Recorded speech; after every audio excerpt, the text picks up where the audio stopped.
everybody. It's Abby, Cory, and Hannah, and we have a very important question that we all wanted to answer this week.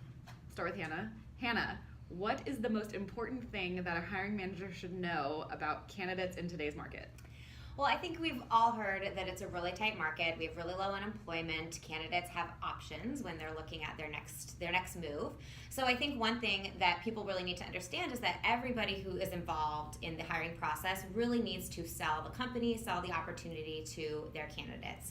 And it's not just about, what is your day-to-day going to look like. I think there's a lot of ways that you can really differentiate yourself from other companies and opportunities that candidates might be looking at.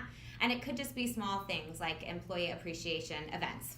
For example, Wooly Welch is doing our spring break right now, which is a whole week of employee appreciation. And it's something that wouldn't maybe happen at another company. Yeah.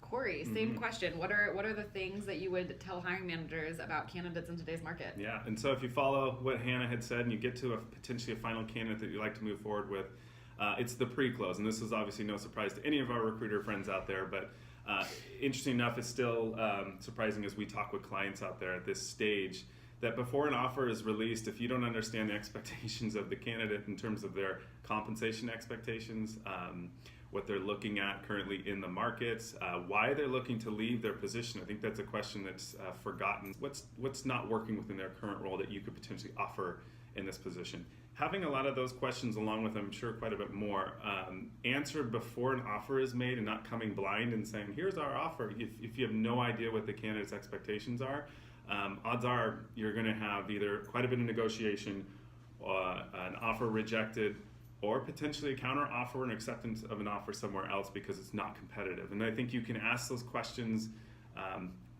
before the offer is made. It won't feel aggressive, but it's more as a way to understand what they're wanting and making sure that everybody is on the same page. Yeah, and it also helps you, adjust your timeline. You're being an advocate for the candidate. You can go faster if you need to, if they have another offer in the works. And also we have a recruiter on staff who approaches it in a really assumptive way. She says, tell me about the other offers you have, because she assumes that in a market like this, there's going to be other offers. And the one thing that I would tell hiring managers in today's market is that the candidate experience matters more than ever.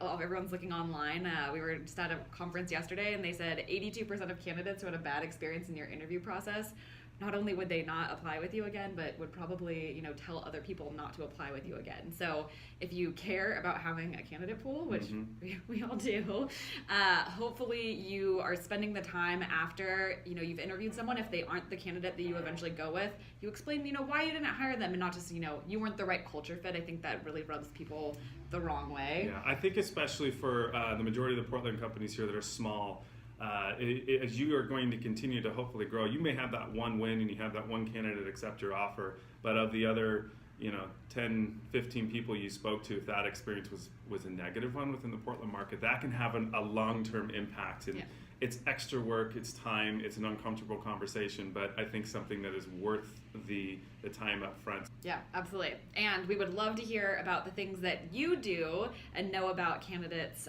in the market that you would want to pass on to other people too, to make the candidate experience just a little bit better for everybody.